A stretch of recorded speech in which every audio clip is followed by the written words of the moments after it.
Breaking right now, Prince Harry back. Another public appearance without Meghan Markle. This time addressing the NATO Military Committee. According to Taz, posts on this, what the actual. Zara and Mike Tindall occupy a unique position within the British royal family. As the daughter of Princess Anne and the granddaughter of Queen Elizabeth II, Zara holds a place in the line of succession. However, she and her husband, former rugby player Mike Tindall, have largely carved out a life away from the intense spotlight of senior royals. They are known for their down-to-earth demeanour and their commitment to their family and their respective careers. Their relationship with Prince Harry and Meghan Markle has been a subject of much speculation. Harry is nothing more than a poster boy for Invictus, which he and his wife had steadily ruined by turning it into the Meghan Markle fashion show. Dominic Reed quit for good reason. But Tasha Canal, according to Taz, great to have you. This is quite interesting, though, isn't it? Because it's the first appearance for Harry, but what we don't know is, was this message pre-recorded, and why has there been no promotion around it whatsoever?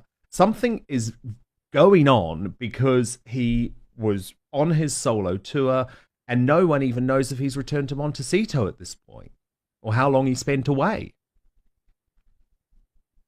No, that's very true, Dan. We did obviously have the surfing video, which made an appearance. But again, we know that Harry and Meghan have a habit of pre-recording things and then they like to release it. Normally when the King and Queen or Catherine and William have an event, and then they like to release the images or the slick videos that Archwell likes to produce.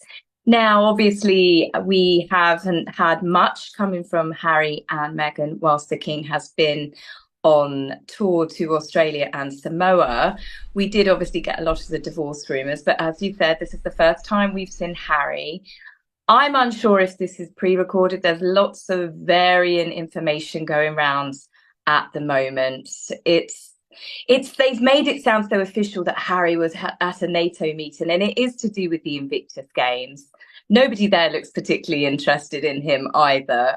He's not exactly attracting the crowds that he once used to, or people's attentions anymore, that's for sure.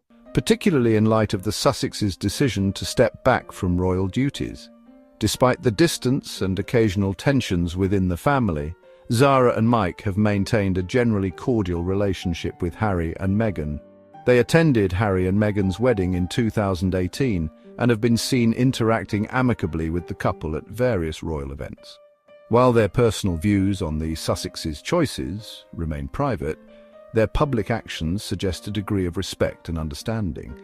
This balanced approach reflects their broader approach to royal life. Mike Tindall has reportedly developed a close friendship with Prince William, one that has been described as brother-like by royal insiders.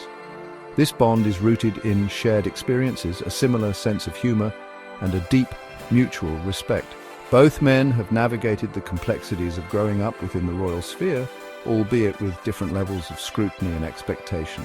Yeah, it's interesting, isn't it? It is interesting, but certainly they will be plotting, they will be planning, but of course what everyone wants to see, or maybe doesn't want to see, is whether there is going to be a photo opportunity showing them together. Because as I have reported, Tash, there is strain in the marriage now, serious strain, because things haven't worked out professionally, and that's difficult for both of them.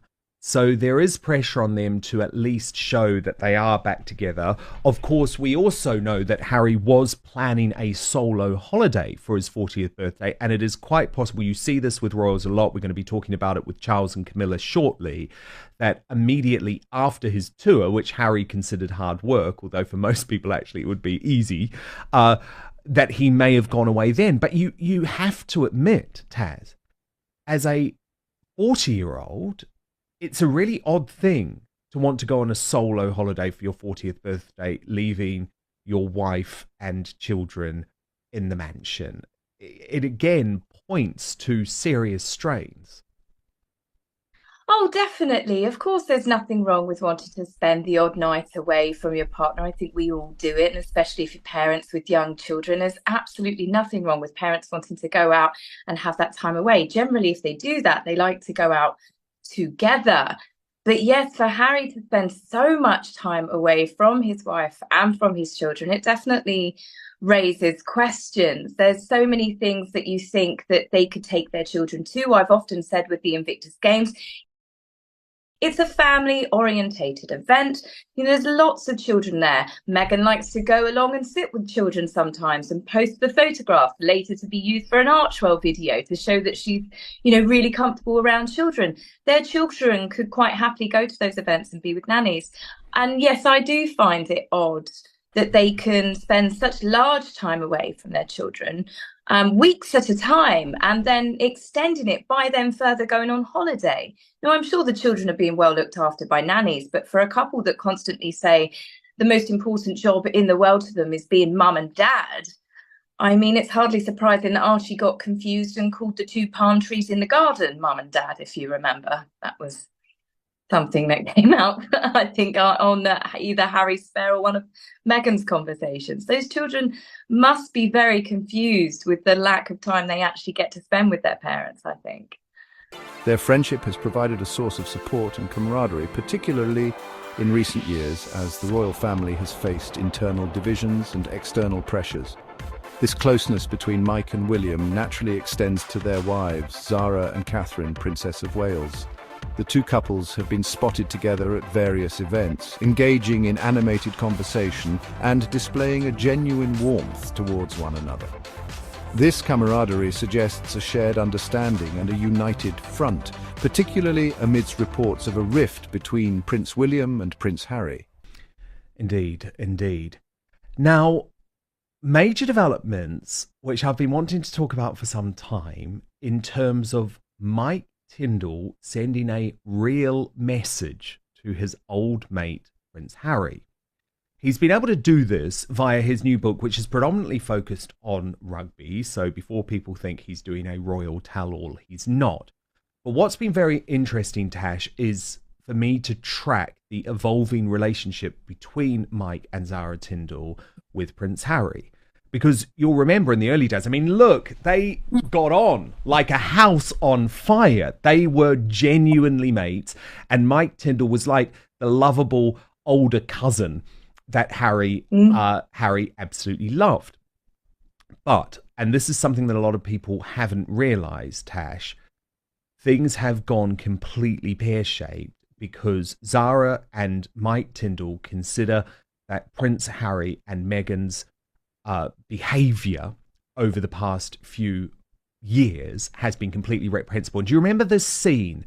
It was during the Queen's Platinum Jubilee, and you could cut the tension with a knife. And I spoke to sources close to the Tindalls who said that they wanted nothing to do with Harry and Meghan on that balcony, and they were completely disgusted that the Sussexes chose to skip the function afterwards, where they were meant to be thanking members of the public on behalf of the Queen, who of course couldn't attend that particular event. Now, what's so interesting is that Mike is a classy guy. So he hasn't come out in this book and attacked Harry and Meghan or anything like that. He wouldn't do that. But there are a number of coded messages. So writing in the book, he said, and this is James Haskell, who's the England rugby player who is good friends with the Royals and very close with Mike Tindall. And James Haskell writes, it did come back into public consciousness when that very odd bloke, Omid Scobie, started sticking up for Harry and Meghan, and loads of trolls went in on Tins, especially about him wanting to fill in a young, defenceless Harry. All context, sarcasm, and humour lost when things are taken out of the zone they were meant to be in. To be fair to Tins, he gives 0 Fs about stuff like that, but it's very annoying for him. Royal fans can be mental. So let's kick off with that, because the inclusion of that makes it very, very clear that the royal family are completely disgusted with the behaviour of Omid Scobie, which has been going on for a number of years, trying to stir trouble where none exists. And again, Mike Tindall is smart enough to know that that is all being prompted by Harry and Meghan. Despite the reported closeness between the Tindalls and Prince William, Zara and Mike have maintained a level of cordiality with Prince Harry and Meghan Markle's friends.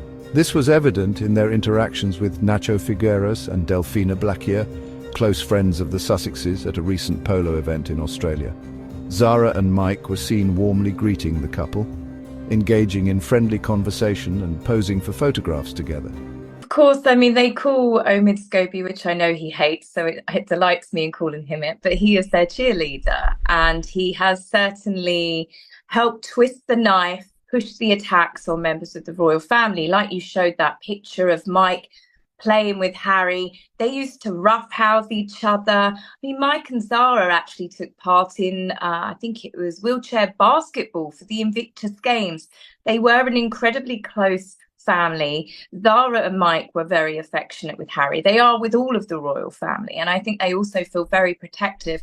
And they've seen how much damage has been caused by Meghan entering the family, the change in Harry attacking absolutely everyone.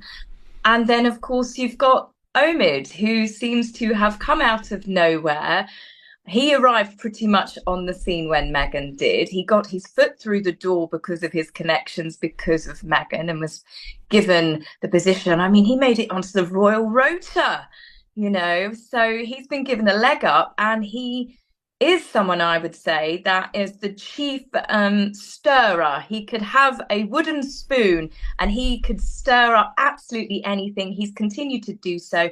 And obviously we know that they contributed to Find Him Freedom. But the most disgusting thing for me with Omid, where I can't even say anything playful about it, is obviously when he said those accusations accidentally, on purpose, leaked in a version of his latest book, where he accused Catherine and the King of being the royal racists.